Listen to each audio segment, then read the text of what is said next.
Ladies and gentlemen, we're here. I'm part of the Kliq, isn't everybody? Yes! Yes! Yes! I got an idea, yeah. Beat up John Cena!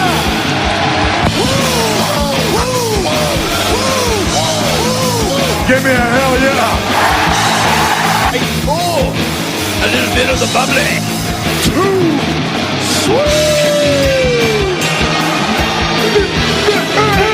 Here goes the mother! This is where the power lies! I am the man. We need if you can survive! It's showtime, folks! The following episode is scheduled for one fall, and it is for your listening pleasure. This is In The Kliq. What's up, everybody? Baby Huey here, and joining me once again is my brother, Tommy. How's it going, Tommy? Good. How you doing? And joining us virtually via, not by the Thunderdome, but just from his own Wi-Fi at his house, our good brother from Pro Wrestling 101 on Instagram. It's Richard. How's it going, Richard?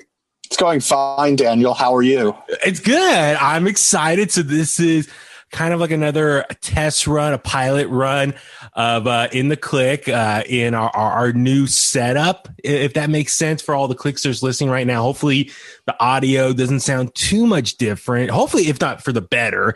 I've been talking about this on the podcast for the last few weeks that we've been, I'm in the process of getting a new computer and then therefore upgrading all my equipment in our household, so that way we can just improve everything about this podcast recording from home. Because listen, we're in a pandemic still, and everyone's doing stuff from home. And my poor little MacBook Pro that's over 11 years old wasn't cutting it anymore. So finally, I caved in and got a new PC desktop computer made last week and picked it up, and now no one cares. No one cares. I was gonna say so, but now we're in the Delmore Casa, our Casa de Delmore office now, all set up. I spent the last few days getting this all going, and so hopefully it sounds okay right now. Tommy and I are in the office, and it's still a work in progress. Yeah, work in progress. We're testing out the webcam, even though we're not going to use this video for anything, but I just wanted to show how it looks like for Richard's sake, and yeah, hopefully, Richard, for your on your end of things, we sound okay to you. Yeah, you sound fine. Thank you. So thank you once again to all the Kliqsters for tuning in. As always, remember to subscribe to In The Kliq on Apple Podcasts, Spotify, Google Podcasts, Facebook, Twitter, Instagram, and YouTube at In The Kliq, and inthekliq@gmail.com. So a lot of stuff to talk about this week, a very busy week once again in pro wrestling. Before we jump into talking about Monday Night Raw, I just do want to sum up some news that happened this weekend. New Japan Pro Wrestling, they had their big G1 show, Climax 30, I think that's what it was called. Mm-hmm. The big event. Disgusting. This big event, I know the word usage. It was their big event this weekend, wrapping up the big G1 tournament that's been going on for the last month. And I'm sure most of you know by now, but Ibushi defeated Sonata in the finals, and now he is going to get a title shot once again at Wrestle Kingdom this year, at early next year, I should say. An amazing match. For Ibushi, this was his third year in a row that he was in the finals and second year that he won it. So back to back, he's only one of three wrestlers that's accomplished that feat. So congrats to Ibushi for getting the big win. And now he's going to take on currently the champion of Tatsuya Naito. Yeah, at Wrestle Kingdom 15, which that was the other big news. It was announced that Wrestle Kingdom 15 is coming back January 4th and 5th, 2021. So it's going to be 2 nights once again, like it was earlier this year. So very exciting news. Richard, I don't know if you caught any of the highlights or watched any of it over the last 24 hours. No, I didn't. Okay, so Tommy and I, we watched the main event earlier today. Awesome match. Good match. Yeah, it was an amazing story. Ibushi and Sonata were telling the ring. Ibushi had a big leg injury. Sonata was working on it. Sonata went for a moonsault, and Ibushi put his knees up, and it was great storytelling as far as, either sacrifice the moonsault and get a pin, or sacrifice his knees just to keep the match going. So Ibushi finally got the big win. And hopefully, I have a feeling, early predictions, I know we're months away from Wrestle Kingdom, but I have a feeling that he's going to win it here. He's 39 years old, has never won the IWGP championship. So I think he's long overdue. So we'll see how that goes. So, Richard, still in fantastic shape. Yeah, Richard, have you ever maybe, I don't know, just looking ahead, maybe in January, we all should stay up and just watch it together or something? Nope. Oh, come on. It's fun, man. Watch it on, over Japanese time over there, the time zone difference. And Tommy and I, we've done it the last couple of years. It's been a lot of fun because I'm still like on holiday vacation during that time. So I stay up all late in the middle of the night. And we watch it and stuff. So maybe we'll do something special. We'll work on it. Now we got this new setup here. I have standards. What, of sleeping and going to bed at a reasonable time? Yeah. So exciting stuff there from New Japan. So a lot of stuff to look forward to for them. All right, let's jump into Monday Night Raw this week. So here we are. It was night number 2 of this year's draft. And listen, they had 7 rounds, I think, on the show, and then some more picks on Talking Raw or Raw Talk, whatever that show's called, and stuff on the website. So we don't need to recap it all. I'm sure at this point you all know who's got picked to where. I guess for at this point, we can just kind of give a letter grade who won out of the 2 shows. Richard, I'll start with you. Do you have a letter grade for maybe for Raw and SmackDown, and maybe, who do you thought one out of the 2 had the better picks for this year? I think they both get an A rating from me because some people moved around that you wouldn't think would move around, like Matt Riddle. He's not been on SmackDown that long, but I think it's a good move. I'm very happy with it because they did need the shake-up, and Raw's got some tag teams now. Mm-hmm. So I'm not happy with the decision to just swap tag team title belts. Yeah. I think that was a cop-out of sorts. If anything, I would have stripped both of them of their belts. And just say, start over. Start over then, if they're going to do it like that, because I didn't like that. That was not good. I was thinking, and I last week I think we brought up something, or you came up with something that was a really good idea. It was like I think a lot of people are kind of upset because as far as the lineage goes, for Wikipedia's sake, how do you explain what happened now? Literally, we saw the New Day with their SmackDown titles, Street Profits, the Raw tag titles. Adam Pearce right there in the middle is like, all right, if you guys both agree, just switch titles, hand them over. And they did. All right. And he ran out. He ran away from them. And at the end of the day, are we really going to be complaining in a week or 2 about this? We're not even going to remember it, probably. No.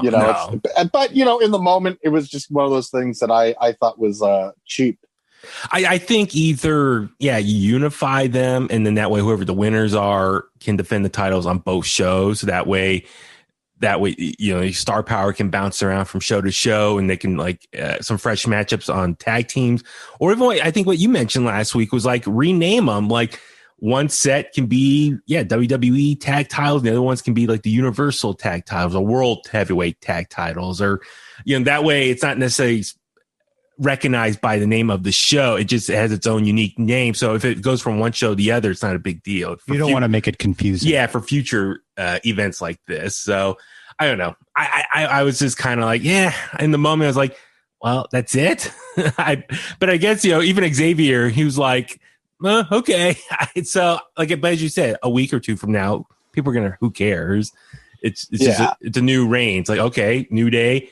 They were SmackDown tag champs for literally 4 days or whatever it was. Now they're Raw tag champions now, and there's a new reign for them. So I guess it starts fresh in the record books like that. Sure. All right, Tom, how about you? Which show out of 2 you think won for the week, and maybe you want to give a letter grade to either one? I think Raw got the better show, I think, and the better talent. I think I just like how I just like to see some fantasy matchups down the road on Raw, maybe Matt Riddle against someone like Randy Orton, maybe, or I would love to see a Bray Wyatt, The Fiend, versus Drew McIntyre for the WWE Championship. Yeah, that's something I kind of took away. If anything, I would give Raw an A grade as well.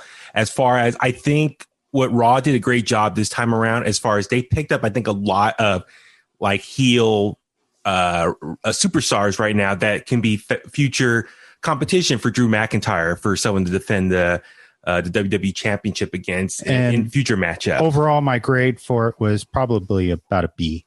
Yeah, I say SmackDown. Like, I think SmackDown probably like a B grade as well, B plus. I mean, I think they upgraded a lot of the mid card stuff, so it's almost like SmackDown got a lot more baby faces on their end, so that way they can be future competition for Roman Reigns. So it's definitely, Richard, you pointed this out. Raw has the babyface champion while SmackDown has the heel champion. So I think in this draft, they stockpile of the opposite ends for the competition goes. So, well, if you look at it though, I mean, in general, they needed more baby faces on Raw anyway, but they got Jeff Hardy, which is, like he's mid card to main event. Yeah. So if, you want a backup plan if Drew McIntyre gets injured, God forbid, but you also got Matt Riddle as a baby face. Yeah. So I think everyone came out looking pretty good in this, and we're going to get some fresh matchups coming up. Exactly, and that's the big thing is I think we're Raw especially is going to get a lot more fresh matchups. The big thing also is like they pretty much picked up a couple storylines from Raw and just brought them over to SmackDown. So the case being Rey Mysterio, obviously Seth Rollins, Rey Mysterio, and Dominic. They got all their leftovers. Buddy Murphy. It's like they pretty much picked up all of them and be like, all right, you guys are going over to SmackDown now. Continue storyline. You're on your own right now, which we'll get into when we talk about SmackDown later on. And continue on with the Keith Lee versus Braun Strowman matchup. Yeah, that was awesome too. So listen, I think Raw lucked out as far as just more fresh up matchups down the road. So I'm looking forward to it. I think both shows did a great job. And Raw needed it though, as we've been talking about here, because, for each one pick that they got, Raw got 2 and SmackDown got 1, correct? Yeah. So it was more. And at the end of the day, what's keeping SmackDown so good right now is Bruce Pritchard. So it's kind of like, they're not really losing anything at all, and Raw's gaining. So it's good. Yeah, and even just looking ahead to SmackDown, hopefully some of these storylines that might have been dragging a little bit on Raw, maybe Bruce Pritchard can get his hands on them and kind of improve them for the better. So that's what I'm looking forward to as well.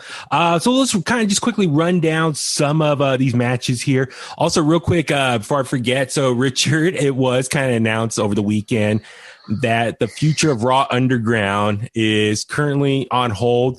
Or cancel. I don't know if cancel is too much of a strong word. Listen. If you're going off of what Braun Strowman said to you on the interview, I know that was kayfabe. So anyone who's listening right now, if you haven't done so, go back and listen to my interview with Braun Strowman a couple episodes ago.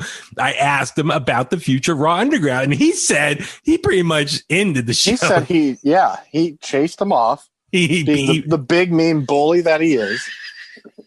It was a great answer. Go listen to it. I put the clip on Instagram as well at In The Kliq. So check it out. And then, but real talk, apparently word's coming out that because of the coronavirus, the whole pandemic and stuff, that WWE wants to put a hold on Raw Underground. We haven't seen the last few weeks on TV. And that's because they just don't want that many people in the same small room. So from a health standpoint, that's what's going on, because Raw Underground has a mixture of people from all 3 shows. You got people obviously from Raw, some SmackDown people have been coming over, NXT trainees and current people on the roster kind of surround the ring. So it's a lot of people in one room, and they don't want someone to get sick and then spread to other people, which then could spread to all the other respected shows. So from a health standpoint, they're like, you know what, let's put the kibosh on this segment. Who knows? Maybe they could bring it back next year at some point. Who knows about its future fate overall? But for the time being, it's not going to exist for right now, which, okay, smart move. Okay, I'm all for it. And I think it kind of ended on a good note then, if you think about it, with Braun Strowman coming out and get these hands and laid out everyone. So especially Dabba-Kato. Yes. And who knows, maybe the two of them can have a rematch in the actual ring this time around. So that's something that could happen. So, but yeah, that's a FYI for anyone wondering where's Raw Underground been for the last couple of weeks. So let's jump into the show. We saw Drew McIntyre confront Randy Orton. Randy Orton was in the ring. once again, they're just kind of going at it. Just, I think kind of, they're trying to kill time until the actual matchup happens at Hell in a Cell. So, I like it. Yeah, I mean, they're just constantly, going at it. And, Randy Orton still being an awesome heel. Drew McIntyre still a strong baby face. I love it. And, it just keeps the tension going between the two of them. Next up, we saw Kevin Owens take on Aleister Black in a no DQ match. And, wow. Richard, I mean, I know we kind of see the two of them go at it quite a bit lately, but this was a great matchup between the two. At least I thought so. How about you? That was all right. I'm not so into Aleister Black at the moment. And it's not because of how they're booking him. It's just, it feels like he needs some new moves or something, because it just feels like I see the same match out of him every time I see him. Yeah, I agree. The last time I got excited for him was the last time he wrestled Murphy at a pay-per-view. Okay, yeah, I remember that one. Yeah, so this one, though, at least I thought it was a good blow-off match between the two of them, because they've been going at it. Kevin Owens, right, went through the chair. Oh, yeah, that was a nasty spot. That was. And so I'm anticipating, hopefully this matchup is over. Even though they both went over to SmackDown, I'm hoping at, fresh start for both of them. They can go in different directions. So, but nonetheless, I that was a good way just to wrap up that feud. Next up, we saw Miz TV taking place, and Lars Sullivan crashed the party and just started beating the crap out of everyone. And the Miz went running. The freak. We'll get into that later. So, but no, Rich, I was going to ask you. So we saw the Miz run out of the ring and leave Morrison by himself. Morrison, try to fight back against Lars, even though Lars still destroyed him. Do you think this is going to be the beginning of the breakup of Miz and Morrison? I think it's setting up for that, but I don't think it's going to be like next week. Correct. Yeah. I think they're going to take their time, but nonetheless, watching this, I'm like, oh, okay, I can see Miz be the heel and Morrison be the baby face. I'll give you an idea that just kind of came to me. I'm going to guess that this is going to keep happening, where Miz kind of tails out, and especially with Retribution hanging around. Yeah. So I think John is going to get kind of that beatdowns, and then he's going to ditch Miz. Yeah, totally. And hopefully it may lead to like a babyface run for John Morrison at some point. So, you know, what's also kind of cool about this is we've got Johnny Mundo and Prince Puma on the same show.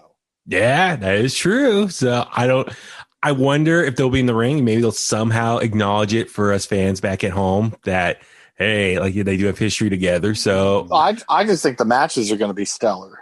And I mean, yeah, well, I'm just trying to think, what other type of cool stipulation they can maybe have, or Survivor Series or something like that. Eventually they can do some cool pairings together. So, yeah, I think that'd be very cool.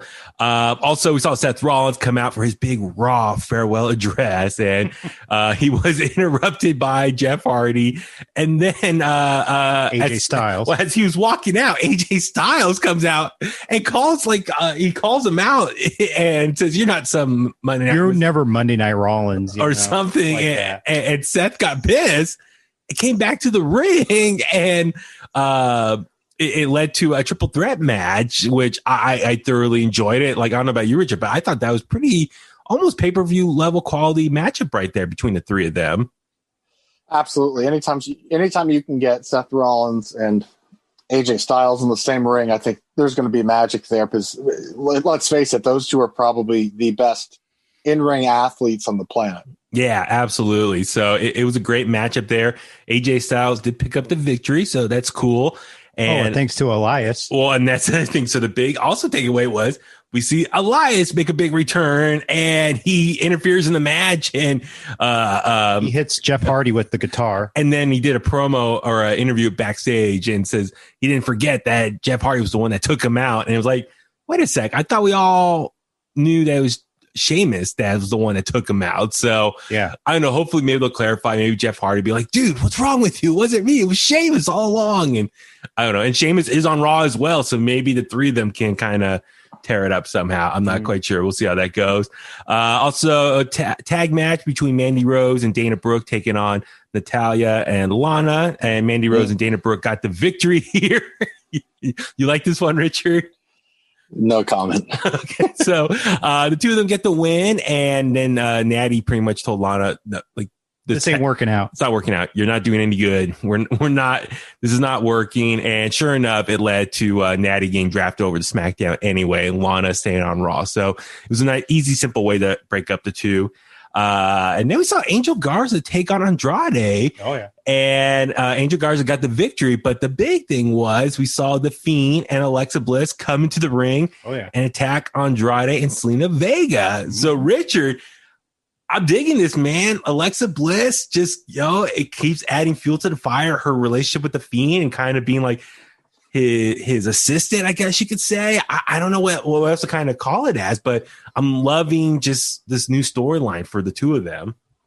It's very good. You know, this is it was my favorite thing going on SmackDown, and now it's on Raw. And it's like, okay, my favorite thing on Raw is the Hurt Business, and they're still there.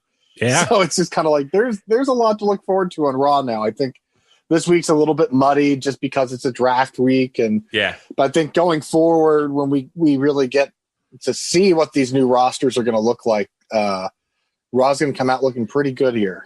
I think also with the draft, I don't know about you guys, but like, listen, real talk, we grew up always kind of in our head knowing that Raw was the A show. Yeah. It was always presented that. And I think for a while, SmackDown was doing better. I mean, we all agree SmackDown was the better show, at least throughout the summer. So I wonder if they realized that and they're like, you know what? We got to fix Raw because Raw is our baby. And so I kind of wonder if that draft was to kind of address some of the issues there and kind of improve it for the better. So that's something I'm excited for, that Raw is going to be a lot better moving forward. It's some of these storylines, some of these characters that are being brought over. So Monday nights, hopefully that'll just kind of beef things up, especially, with football going on, Monday Night Football. So there's a lot of competition for them. So also they need the makeover. Yeah. And then so Angel Garza, he's staying on Raw. Andrade, he went undrafted after Monday Night Raw. And a lot of people are like, what's going on? And he like put something on Twitter and deleted and said like, thank you, goodbye, or something. So a lot of people were speculating. It's now been revealed that he's having like a procedure, done some sort of surgery, and he's going to be out, I think, about a month. So he will be back. An elective procedure. So he's getting his penis enlarged. There you go for Charlotte. So Charlotte's waiting. And that's the thing too. It's like he probably saw, okay, listen, the draft's coming. It is like a fresh break or some downtime to take advantage of. Charlotte is gone as well. So probably he's like, listen, my storyline is coming to an end. I can use this time off to, do this procedure, whatever he's doing, and then get some rest, spend some time with Charlotte, and then come back probably with a fresh mindset in a month or so. So good for him. He's been working his ass off. And Selena Vega moving on over to SmackDown. Curious what's going to happen with her. Real talk, Aleister Black's also on SmackDown, so husband and wife sticking together. I think that's cool for them. But yeah, Selena Vega, I'm kind of curious what's going to happen. If she's just going to still focus on wrestling, or is she going to manage someone else? But like the fact that her and Andrade were kind of eyeballing each other throughout this match, I wonder maybe they will try to reconnect somehow, maybe down the road. So I think they're a great pairing. I don't want to see them necessarily broken up from each other. I think they have a great partnership working together. So hopefully that will continue over on SmackDown. We saw the New Day as the new Raw Tag Champions taking on Dolph Ziggler and Robert Roode. They got the victory here. It was just great seeing Xavier Woods working again. I think this is continuation of his return that we saw on SmackDown. So I thought it was great. My only concern, Richard, was like, why did Dolph Ziggler and Robert Roode get this tag title match? Like they just came back, or at least Robert Roode just came back, and all of a sudden they get a tag opportunity for the titles.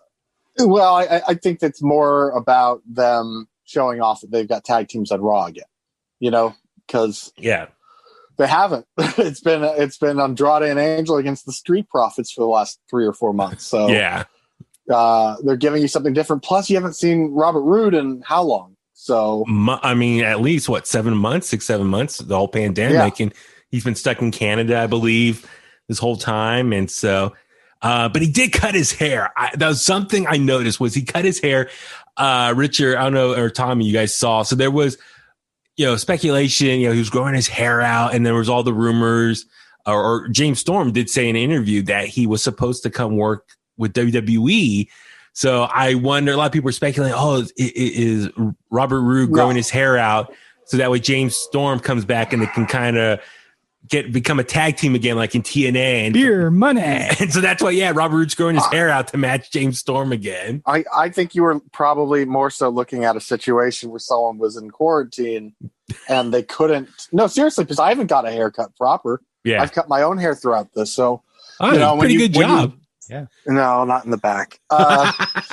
When you go to one of these TV tapings, they have people there that can't cut your hair. So I'm guessing that they probably did his hair for him. Yeah, after his return. He was like, "Oh, thank God, a professional could cut my hair now." So he's probably so excited. More excited than being on TV again, was just getting a haircut. Yep. So, and then we also saw Ricochet take on Cedric Alexander from the Hurt Business. He won by TQ because we saw was it Bobby Lashley threw the chair in the ring. Or no, excuse me, or it was MVP. Throws the chair in the ring. Yeah. Ricochet had it. He was going to use it, but then he threw it to Cedric Alexander and then did his best Eddie Guerrero impression and fell. Put his hand to his forehead and fell down. Yeah. I loved it. And then the ref saw. The hand to the forehead was the best part. Absolutely. Classic. The ref saw it and immediately DQ'd Cedric Alexander. So awesome. Ricochet got the win here. And before the match, he was even teasing them. It was like this is the final match. Final. If I win, this is completely done. If I lose, I'll join the Hurt Business. And part of me, Richard and Tommy, I kind of part of me thought Ricochet might lose and actually be forced to join Hurt Business, kind of like John Cena with Nexus. Yeah. But then more bodies to the Hurt Business to take on Retribution down the road. Yeah. That's what I was kind of anticipating was going to happen. But now, no, it's not going to happen. Hopefully Ricochet can just be a lone wolf and go do his own thing on Raw now. So yeah, that's what I kind of anticipate is going to happen. Then the main event was this dual brand battle royal to earn a championship match against Asuka for the Raw Women's Championship. Richard, I know we've discussed battle royals in the past, how either they can be really good or they can be really kind of sloppy. I don't know. What you think about this battle royal for the main event? I was in the middle about it. I also didn't realize it was the main event. I watched a lot of this stuff either on streaming sites or Hulu, just because it's more convenient. Mm-hmm. So when it was over, I was like, "Oh, it's over the whole show." Yeah, but I was entertained by it for the most part, I'll say. Mm-hmm.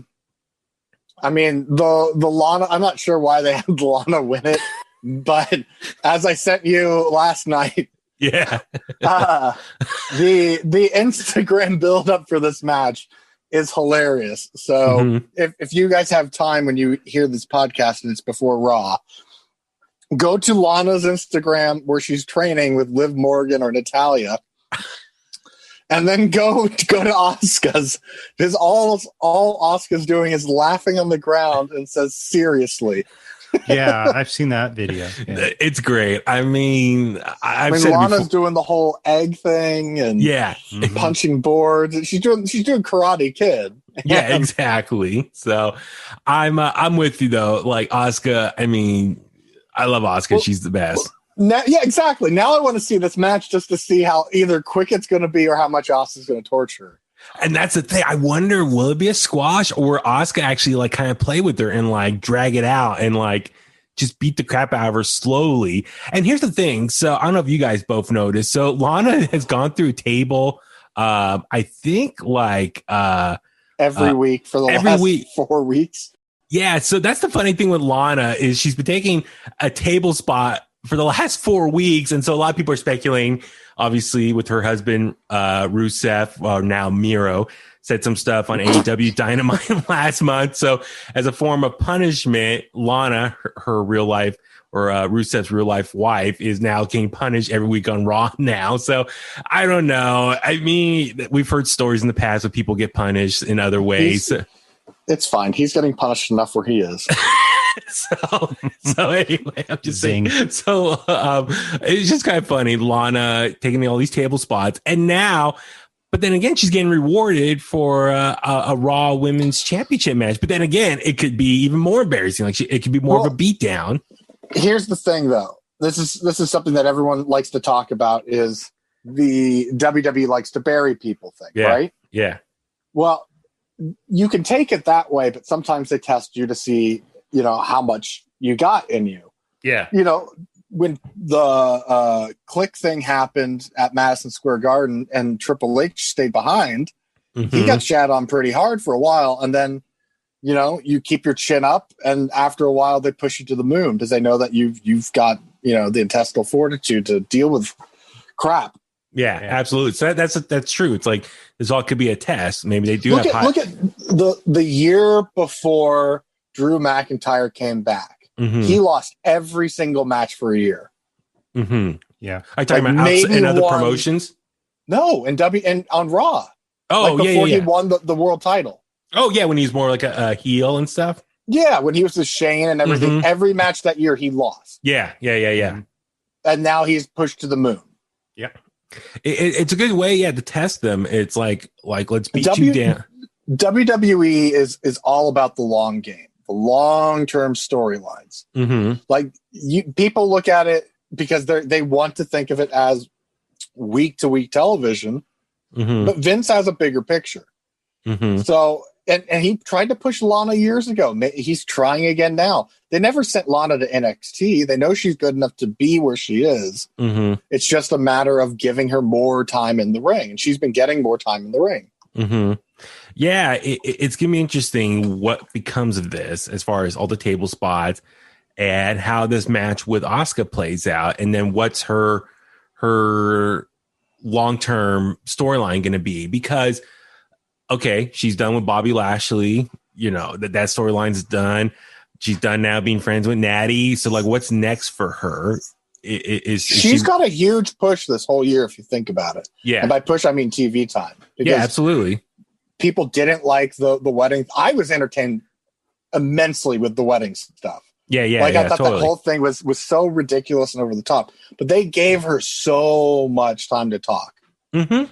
Totally. Absolutely. So it's really going to be interesting what's next for her. And then during this battle royal, we saw Drew McIntyre and Randy Orton come out and just keep fighting each other. So like I said, it just keeps adding fuel to the fire. I'm like, okay, cool. They're just going to keep hitting each other nonstop. I'm not so into that. They keep doing stuff like that on NXT, SmackDown, and Raw. It just does nothing for me whatsoever. It's like cut a promo, keep them separated, so that way when they do go at it in the ring, it's going to be that much more special. Yeah. Unless someone's going to do something other than throw punches, I'm just going to look at my phone until I hear the announcers say something because I don't care.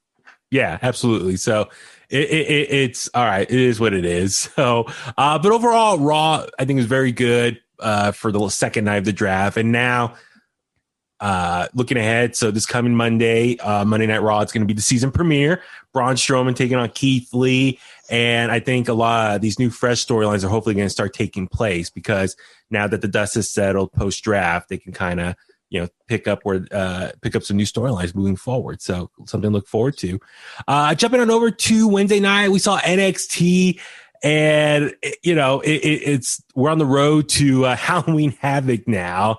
And Richard, just I was thinking ahead, maybe like next week we can kind of talk about some of our favorite moments of Halloween Havoc in the past from WCW days. So just a little just forward thinking for next week. I think that'd be kind of a fun discussion. Oh boy, I was doing a little research earlier. I was just looking up some stuff, and man, I've got one off the top of my head. Which one? Go ahead. Halloween Havoc 1991. Yep. The Chamber of Horrors. Yeah. Like I know they fuck it up at the end with the switch. Yeah. But like, come on. Yeah. Cactus Jack. Yeah. But that's an awesome match before that happened. And I mean, there was I was watching this one video. This guy Dave Knows, Tommy, I'm talking about the guy on YouTube. He does a great video about the history of Halloween Havoc. I think there was like 11 of them from 89 through 2000. And so just going through them. It was a lot of fun. I'll probably share that link on Facebook and Twitter later, but it was great. So yeah, maybe next week we can kind of break down a little bit more of the history of Halloween Havoc and some of our favorite moments. I'm good, bro. It'd be fun. And then so for NXT, so opening match, we saw Undisputed Era take on Danny Burch and Oney Lorcan for the winner to become the new number one contenders for the NXT Tag Team Champions. Richard, dude, this match, I enjoyed it. These two have history going back to their takeover match back in 2018. Dude, awesome. I don't know about you, what you think. I thought NXT as a whole was pretty stellar in terms of like that pace. I mean, that's the first thing you see on the show, but like that pace throughout the whole show, like kept with all the other matches and announcements, and NXT was really good this week. Yeah. You know, the last couple of weeks, it's been good, but it's been like standard good. You know what I mean? Like it's this is that this is that, but we're doing stories again. I like the Undisputed Era. Putting those pieces together now that Ridge Holland was hired by someone and they're going to get to the bottom of it. So overall, 2 thumbs up. Yeah, this is something Tommy and I were talking earlier about. Was I think for NXT, kind of the issue that they had maybe over the last month or so was the draft. The draft was kind of hanging over their head. So I think for maybe Triple H and creative, it was kind of tough for me to figure out what they want to do as far as some of the results at TakeOver, because they don't know if some of these people on the roster are going to be on the show a couple weeks later because of the draft coming up. So I wonder, they were probably like, because I think if I remember correctly, TakeOver, no major title changes happened, nothing really major. Yeah, the wrestling, and no one got drafted either. Exactly. And so I think now that, like I said, the dust has settled post-draft, and we're now going to see some rematches from TakeOver 31 happen at Halloween Havoc, makes you wonder, okay, if these rematches are happening, something's going to happen. There's going to be some title changes, something, because it's like, okay, you wouldn't do these rematches so soon after TakeOver unless Triple H is like, all right, we got through the draft. These are the people who are going to stick with us for the time being, and we can now pull the trigger on some of these storylines that we were hesitant to do beforehand because we weren't sure if they're going to be here or not. So that's something I'm going to be looking out for, and I'm sure once we get to Halloween Havoc, we can discuss more of that. So, yeah, with that being said, we'll jump into that. So Undisputed Era got the victory here.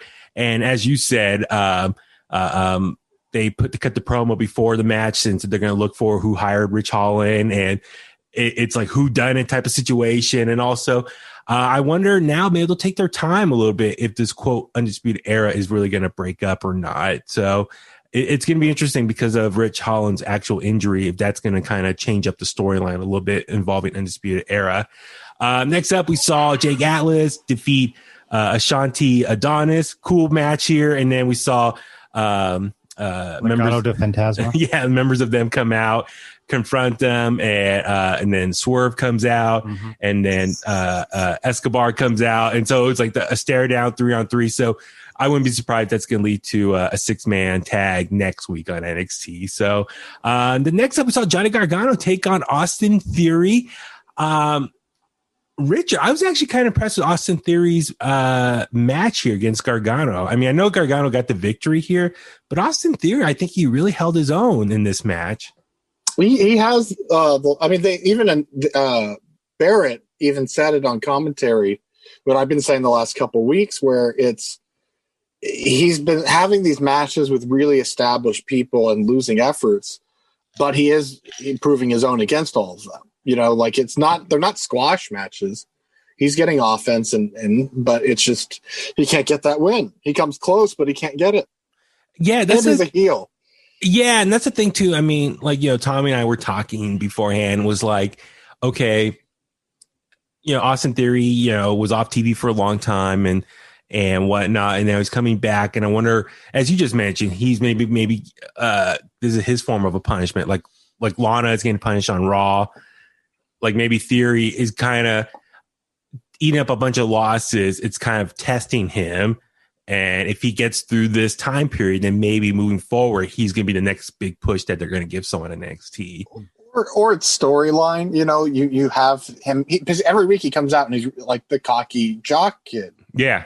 So you just have him keep losing, and then people keep reminding him, when was the last time you even won a match? Yeah. And maybe this is their way of eventually breaking the current character to have a different Austin Theory than we've seen. I know, Tommy, you're a big fan of Austin Theory, so I'm sure for you want to see him get eventually a push, and hopefully, he can be taken to the next level. Yeah, I mean, I think he's a good worker, and he's young. He's only 22, 23 years old. So yeah.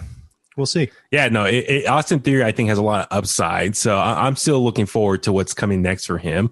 Also, we saw Candice LeRae take on Shotzi Blackheart, and the winner will become the number one contender to take on Io Shirai for that women's championship at Halloween Havoc.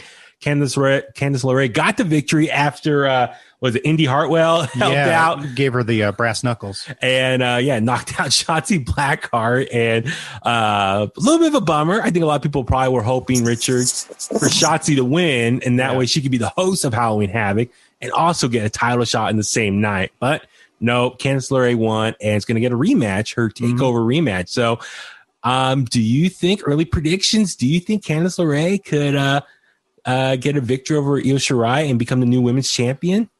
Depends on the stipulation that she gets, because as you saw, it's spin the wheel, make the deal. Yeah, so a little bit jumping ahead to the end. So yeah, we saw, even though Shotzi Blackheart lost on Wednesday night, at the end of the show, William Regal came out and told Johnny and Candice that their matches are going to be, spin a wheel, make a deal. Shotzi Blackheart on the other side of the Performance Center, or excuse me, Tommy, what's it called? The Capitol Wrestling Center. Thank you. So that they are going to bring back an old time favorite from Halloween Havoc, spin a wheel, make a deal. We'll kind of get into the little history of that once we get to the end of this, but looking forward to that. Toni Storm make her big return to NXT, defeated Aaliyah. Is it Aaliyah? Am I pronouncing it right? Yeah. Yes. It doesn't matter. No, it was kind of more like a squash match. Like, I feel bad for Aaliyah, mostly maybe Robert Stone. It was a showcase. What I think they're doing with Aaliyah right now is I think that they want her to get better with her bumping. She bumped her ass off in this match. I can remember when she wrestled Rhea Ripley, she was bumping her ass off as well. So, she's like the youngest signee of NXT ever. Really? So, yeah. If What's you her watch story? Breaking, I don't know for sure. I know she comes from a wealthy family, but what? Oh, damn. She's in the Breaking Ground documentary at the end. Okay. It's worth a watch. Okay. But no, it's great to see Toni Storm. So I'm just kind of confused. So Toni Storm, obviously she's back in the US. Where's she's been this whole time during the pandemic? Does she live overseas somewhere else? I don't know. I'm just throwing it out there. She was in Mexico. Was in England. Toni Storm? I thought she was in Mexico. Okay. No, she was in England. Why would she be in Mexico? I think I heard something about Mexico too. I'm not quite sure. But anyway, I'm just saying it's interesting how some people are able to start showing up who've been gone. So I don't know if because of the restrictions on the borders are picking up. So case in point, like Imperium, is Imperium going to go back to NXT UK? And when I see Toni Storm appear, then I wonder, other wrestlers, are they going to be able to kind of travel back and forth for other shows and whatnot? So that's something I just noticed. We'll see. I mean, with the virus getting worse right now, they might, put the kibosh on it. Put the kibosh, or she might get, I don't know if Imperium got stuck here. They were here for tapings and then they couldn't leave. Yeah. So it's all separated by where you are, state by state, country by country. Yeah. So it's great seeing Toni Storm, and it's just another addition to the women's division that we talked about. It's going to be super stacked. We saw Imperium take on Killian Dane and Drake Maverick. That's Richard's new favorite tag team. Am I right? Right, Tommy? Oh, yeah. Yeah. Come on, Richard. Admit it. You love them. You love their branding, their meeting about their new tag team name. Such great chemistry and camaraderie. The logo, which team are we talking about? Killian Dane and Drake Maverick. I thought you were talking about the other one.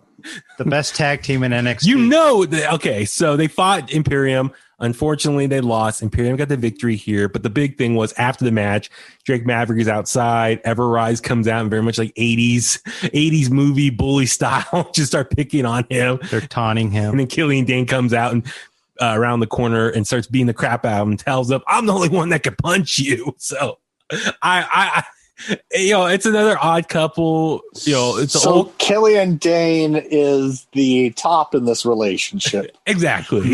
Yeah. So it's they're the odd couple. Yeah. It's a classic story. Like Kane, X-Pac, Kane, Daniel Bryan, Kane, Rob Van Dam. Yeah. Pretty much every tag team Kane's been in. Yeah. So, listen, I'm all for this. I think at some point something's going to happen where Killian Dane finally is like converted and like embraces Drake completely as like his new buddy. Who knows when that's going to happen? But listen, early prediction here. I bet you they're going to win the Dusty Rhodes Classic early 2020 and become the new tag champions. Oh, good grief. That's an early prediction for 2021 already. Just saying. And this isn't AEW, Danny. Come on. And then the main event we saw for the North American Championship, Damian Priest defending against Dexter Lumis. And dude, I was actually kind of blown away. Damian Priest's performance, dude, he was all over the place, laying out a bunch of spots. Yeah, he's looking badass. Yeah. So Richard, please, what'd you think of the main event here? The main event was very good. I'm really happy to see Dexter Lumis pick up where he left off.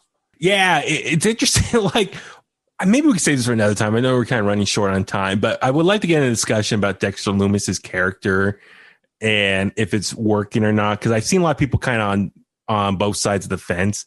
So when we have more time, maybe we can talk more about Dexter Lumis as a whole. But yeah, no, great match here. Tommy, you love the finish with Cameron Grimes. Yeah, I mean, he's just a sneaky little runt, isn't he? He comes out, lays into Dexter Lumis with both his feet and costs him the match.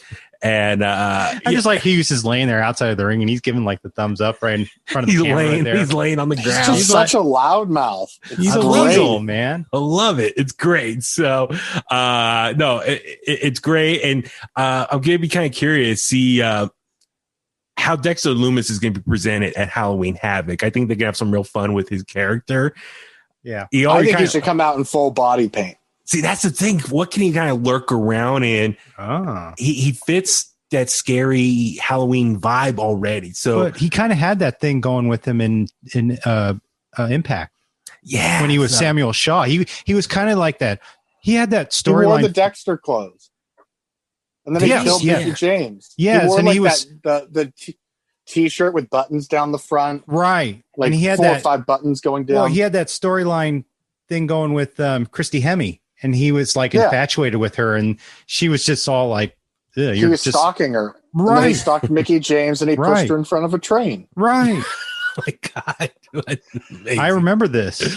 No, and then also Johnny Gargano attacked Damian Priest afterwards. And so him and Candice LeRae are standing over him celebrating. William Regal comes out and announces that both their matches at Halloween Havoc are going to be determined by the Make-A-Wheel. Spin the wheel. The Make-A-Wish.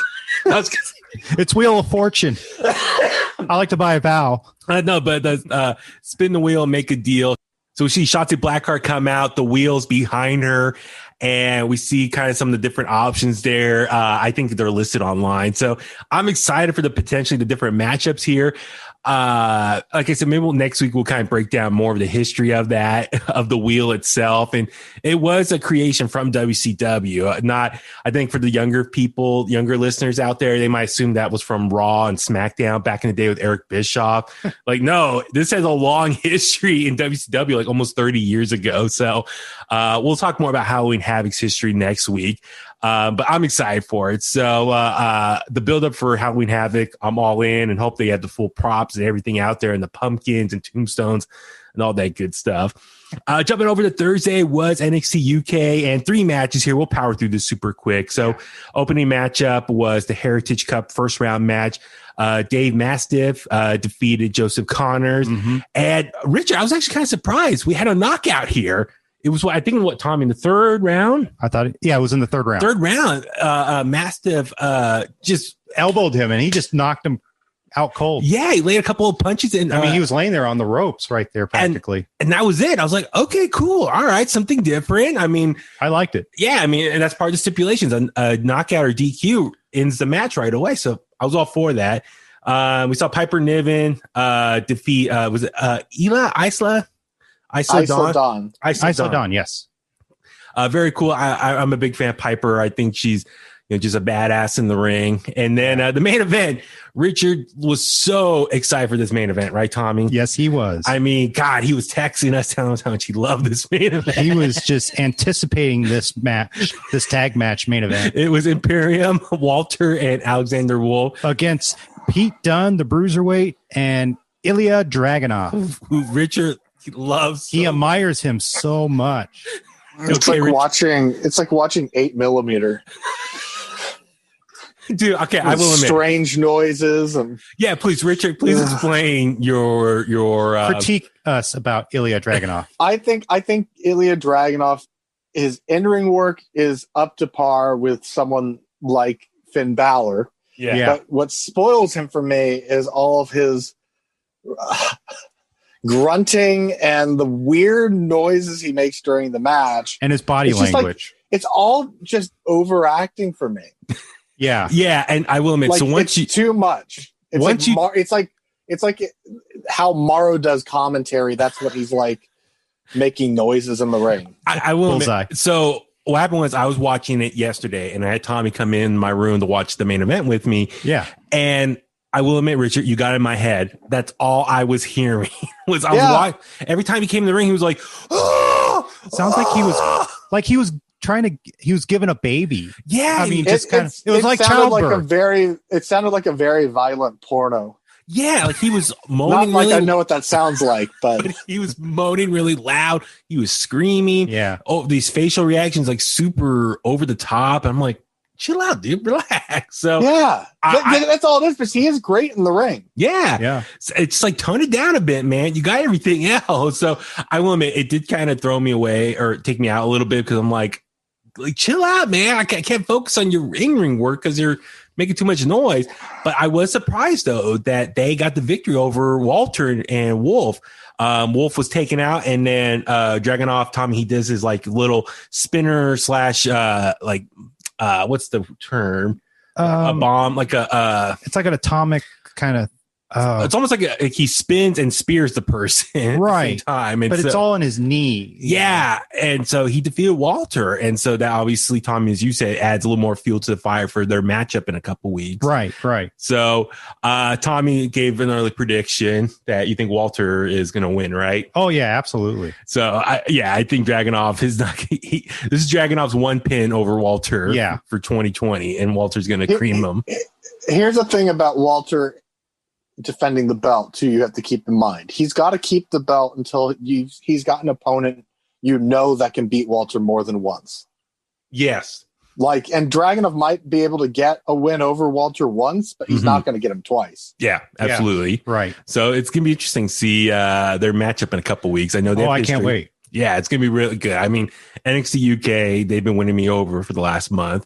Last but not least, so SmackDown, let's power through this. So this is the season premiere of Friday Night SmackDown this week, and it's the first episode post-draft for them. So some of the new faces showed up there. We saw Triple H, Stephanie McMahon in the ring, introducing everyone on the stage. I thought the segment was a tad cheesy. Right. I don't know, Richard, what you think. I mean, their job was just to introduce everyone. So if you're tuning in for the first time or in a long time for SmackDown, someone at home, I think their job was more or less just like, here's our new roster currently, and here are all the new faces that you should care about moving forward. That's all I interpreted. It felt like something Fox wanted them to do. That's what I interpreted. Yeah, absolutely. So because they haven't done that before. So I'm guessing that's Fox wanting people that might be changing the channels to see all of these people. And okay. Yeah. So, I mean, they've been doing a lot of publicity for the season premiere. And so I'm sure they expect a lot of eyeball. I know it was a good ratings night for them as well. So hopefully, moving forward, a lot of the new faces they saw are going to have people to keep coming back and tuning in. So We saw Lars Sullivan take on Jeff Hardy, or excuse me, the Freak. Jeff Hardy. Richard, I don't know if you noticed, they said the Freak, I think like over 20 times in that 7-minute match. Like, it was insane. Between Michael Coles and Graves, they said the Freak so many times. I know Triple H called him Super Freak, Rick James, whatever, but it was crazy how many times they said the Freak. So I don't know if Vince or someone's in their ear saying, keep saying the Freak, the Freak, the Freak. But it was like they called him that so much. It was laughable. Like, how many times they kept calling him the Freak. I don't know what the deal was, if they're really trying to set him up at this monster. It was. You just got to say it like once or twice. Like, yeah, exactly. I'm with you. I noticed it too, but I mean, part of that too is that some of what his moves have Freak in it. So yeah. Well, I was just gonna say, so he gets a victory over Jeff Hardy. Jeff Hardy on his way out, going back to Raw. So this Jeff Hardy, he's such a veteran. He's a world champion. He's such a decorated WWE superstar. So for Lars Sullivan's sake, this is a big win for him. And for Jeff, he can totally take this loss and go over to Raw and, do whatever he does over there. So this is more just establishing. What do you think of the match, though, itself? I thought it I don't want to say it was a squash, but I mean, Lars got a lot of offense and Jeff tried to get a little bit in, but Lars didn't really, sold some of it, right? Yeah. Like, Okay, but what did you think of it? Was it for you? Did you like it? Did you not like it? I mean, I thought it was decent. It was okay. I mean, I thought it's like I said, it was just more establishing Lars as this monster. And so Jeff he's took not a beating. Monster. He's a freak. Come on. It was cool. I mean, it did its job of selling Lars Sullivan. That's what the story was. The Freak. Lars Sullivan. So next up was the New Day, their big farewell match. The three of them taking on Shinsuke Nakamura, Cesaro, and Sheamus, and a little bit of a reunion of sorts for the Bar with Cesaro and Sheamus. And also, was kind of a farewell match for Sheamus because he is going to Raw as well. That's something commentators did acknowledge at some point. But man, that promo before the match, God, a little bit of a tearjerker, Richard. I mean, I don't know about you. I know you're not the most emotional man that I know. No one cares. but get him off the screen. It was, it was definitely a little emotional. Tommy, I don't know about you, what you thought, but with New Day kind of expressing how much they love each other and how much their friendship means to one another, and the last 6+ years as a team, how important it was to them, and just when they're not with their families, they're with each other, and how much they all meant to one another. So I thought it was a very special moment for them. That's cute. So for the match itself, I thought it was awesome. How about you, Richard? I 100% agree. That was I mean, look, you got the New Day against the Bar and Nakamura. Yeah. What could go wrong? Yeah, totally. Tommy, what'd you think of the matchup here? It was a great match.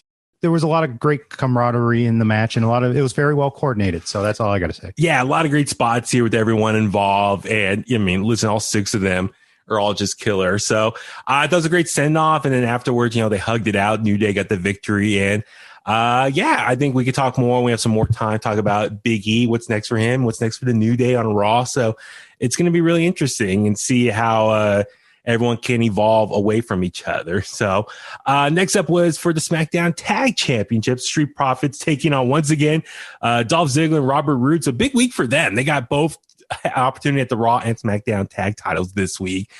Street Profits got the victory here.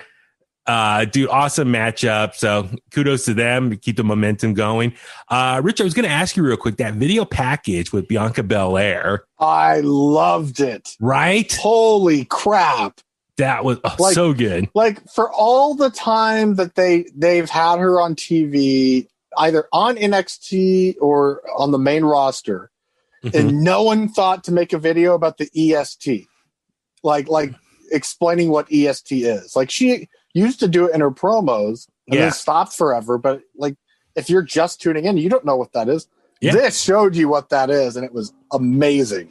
Yeah, I loved it. And, took some of the highlights, Tommy, of her Mr. Perfect inspired vignettes and promos that we saw on Raw for the last few weeks. So it was so good. And I mean, I'm calling it now. I mean, hopefully once Bailey and Sasha kind of get their whole thing figured out, situated and taken care of, I think Bianca Belair should be a champion very soon. So yeah, absolutely. I'm looking forward to that.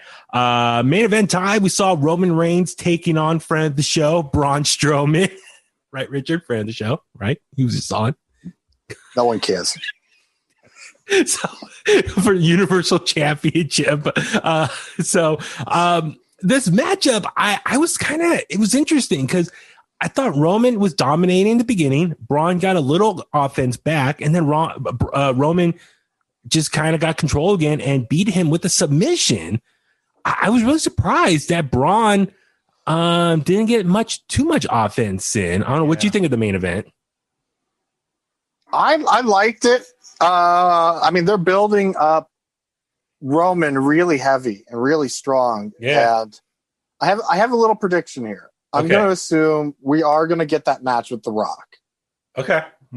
I think this is building for Roman to look strong through that, and then he's going to get vanquished by Big E. I think that's what we're building for. Okay, so you're thinking Roman versus The Rock at WrestleMania. Roman defeats The Rock, and at that point, he's at like an ultimate high. Like he defeated everyone in his family. He's the ultimate tribal chief.